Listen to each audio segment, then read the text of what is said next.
Anne Bruniera, bonjour, vous êtes députée, Bonjour. vous avez été chargée de la loi orientation et réussite des étudiants pour la République en marche.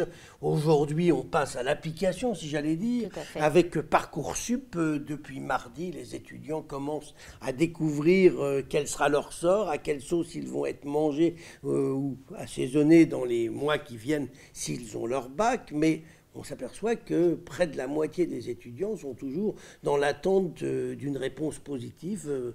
Qu'est-ce qui va se passer? Vous comprenez leur inquiétude aujourd'hui? Oui, en fait, nous sommes sur un dispositif très différent de ce qui existait jusqu'à présent. Avant, si j'en crois les chiffres que j'ai vus, avant c'était beaucoup plus à cette même époque qu'il y avait une réponse positive. Alors, avant, les premières réponses étaient tombées le 8 juin. Donc, avant, l'année dernière, à la même époque, il n'y avait pas encore de réponse. Mais ce n'est pas ça la principale différence, ce n'est pas les dates, c'est surtout le dispositif. En fait, ce qui est prévu dans Parcoursup, c'est que les jeunes lycéens puissent faire jusqu'à 10 vœux, sans les classer, parce qu'ils peuvent encore, et on le comprend, hésiter entre plusieurs formations. Il y a 13 000 formations d'enseignement supérieur en France. Ils en ont fait en moyenne 8 vœux chacun. Et surtout, ce qui est nouveau, c'est qu'ils reçoivent une réponse pour chacun de ces vœux. Alors qu'avant, ils recevaient une réponse positive pour un vœu, tous les autres vœux s'annulaient. Et donc, vous voyez, le dispositif est différent. Ce dispositif fonctionne énormément avec des listes d'attente. C'est normal, s'ils ont tous fait 8 vœux en moyenne, plus de vœux que de places, les listes d'attente vont jouer. Et ce qui est important de dire aux lycéens, moi, ce qu'on leur dit depuis mardi, ce que leurs professeurs leur expliquent bien sûr, c'est qu'il faut qu'ils soient un peu patients. Je crois que la difficulté, c'est l'attente, hein. On en est tout à fait conscient, parce que dès qu'un jeune reçoit 2 réponses positives, 2 oui, donc il faut qu'il en choisisse un et il libère une place. Et comme ça tourne très vite. Alors, c'est effectivement une bonne question. Il a une semaine pour faire son choix. Donc c'est tombé mardi. C'est sûr que mardi prochain, ça va énormément évoluer. Mais ça a déjà évolué depuis mardi, puisqu'on sait, moi j'ai eu les chiffres, et vous savez que les chiffres sont publiés chaque jour. Oui. Hier, il y avait déjà 83 000 lycéens qui avaient fait leur choix et qui avaient donc libéré 7 places, puisqu'ils avaient fait 8 vœux en moyenne, ils en ont choisi un et ils en ont libéré 7. Dites-moi, Anne Bruniera, entre les 30 000 étudiants qui ont des réponses, alors là, négatives, ils savent que ça sera non, et les 353 000 qui ne savent toujours pas ce qu'ils pourront faire, vous croyez que c'est un bon état d'esprit pour passer le bac? Vous avez des enfants? Oui, j'ai des enfants. Alors non, mais j'ai une fille qui est en première année d'enseignement supérieur et qui a fait des vœux au cas où elle échoue cette année en médecine.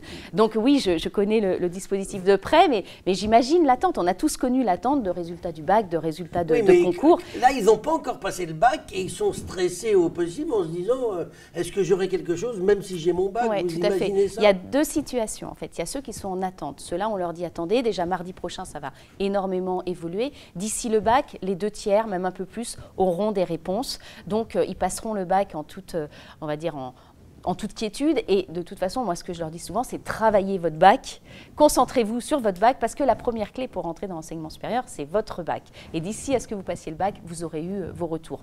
L'autre situation qui est plus problématique, et vous l'avez dit, c'est ceux qui n'ont reçu que des réponses négatives. Et ceux-là, ils sont assez nombreux, près de 30 000. Hein. En fait, ce sont des jeunes qui n'avaient choisi que des filières sélectives, IUT, BTS et classes préparatoires. Et d'ailleurs, ce qui est assez intéressant, c'est que dans Parcoursup cette année, 70% des vœux, c'est assez énorme quand même, 68 je crois exactement, 68% des vœux étaient des vœux pour des filières sélectives. On a laissé les jeunes faire les choix qu'ils voulaient, donc certains ont choisi que des IUT, BTS, aujourd'hui ils n'ont que des réponses négatives.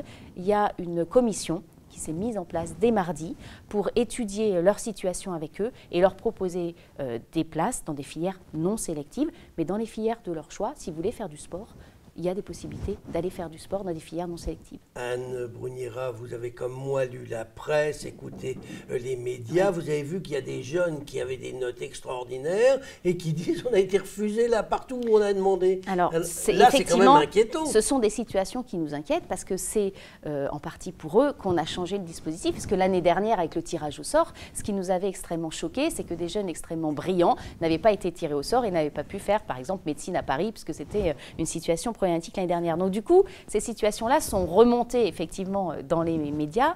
Il faut comprendre deux choses. Premièrement, quand même, je le dis, je me permets, parce que je suis ce mouvement étudiant depuis longtemps, il y a beaucoup de désinformation, on a vu des copies d'écran fausses, etc. Il faut faire attention aux informations. Et je dis à tous les jeunes qui sont en difficulté, qui sont en inquiétude, de se tourner vers leurs professeurs principaux, qui sont très impliqués, qui sont là pour eux, qui va leur dire exactement ce qu'il en est. Et puis leur dire que les listes d'attente vont tourner pour eux aussi, parce que des jeunes avec de très bonnes notes, qui n'avaient demandé que des filières sélectives, eh bien, il faut que les listes d'attente tournent pour qu'ils aient une place. Donc un peu de patience. S'ils ont des bonnes notes, ils auront une place. Et de toute façon, même s'ils ont des notes un peu moins bonnes, il y a des places pour tout le monde. L'année dernière, à la fin du dispositif d'affectation, il restait 130 000 places. Donc il y a des places pour tout le monde. Après, c'est une question d'affectation et un peu de patience. Eh bien, on vous aura entendu. On espère surtout que ça ne va pas stresser les jeunes à l'aube, à la veille de passer leur bac, parce que c'est quand même... Il faut qu'ils le réussissent. Sinon, de toute façon, ça ne servirait à rien d'avoir eu des réponses positives. Anne Brugnera, je vous remercie. Merci beaucoup.